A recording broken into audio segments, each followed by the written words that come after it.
If you think Ulysses S. Grant was just a war hero, think again. His legacy is far more complicated than his battlefield victories.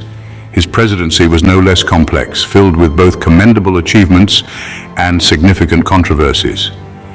Ulysses S. Grant, the man who led Union forces to victory in the Civil War, became the 18th President of the United States in 1869. His transition from military leader to political figure was highly anticipated. While his leadership skills on the battlefield were undeniable, his presidency was a mixed bag of triumphs and tragedies. His administration faced numerous challenges, from Reconstruction to economic turmoil. One of the most controversial aspects of Grant's administration was his policy towards Native Americans. This policy would shape the future of many indigenous communities.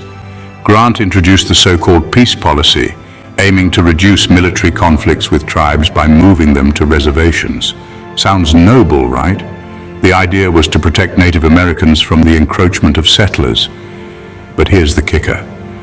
These reservations were often on poor lands, far from their ancestral homes, and managed by religious groups who had little understanding of indigenous cultures. The policy, though well-intentioned, was flawed in its execution. Imagine being forced off the land your ancestors had lived on for centuries.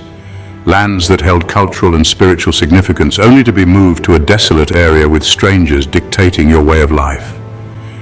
The impact on Native American communities was devastating.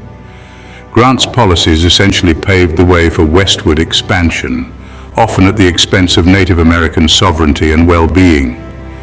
The drive for expansion and economic growth overshadowed the rights and lives of indigenous people. While Grant believed he was bringing peace, his policies led to further displacement and hardship for native tribes.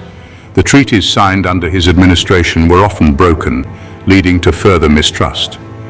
His policies led to further displacement and hardship for native tribes. The reservations were poorly managed, and the promised supplies and support often failed to materialize. His intentions might have been good, but the execution, not so much. The peace policy in reality brought anything but peace to the Native American communities.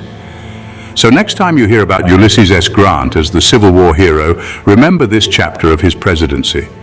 His legacy is a reminder that good intentions are not enough, because history isn't just about victories, it's about learning from the past. The complexities of Grant's presidency offer valuable lessons. It's about learning from the past. Understanding the full scope of Grant's presidency helps us appreciate the nuances of history, and sometimes the untold stories are the ones we need to hear most. These stories remind us that history is multifaceted, and every leader has a legacy that includes both light and shadow.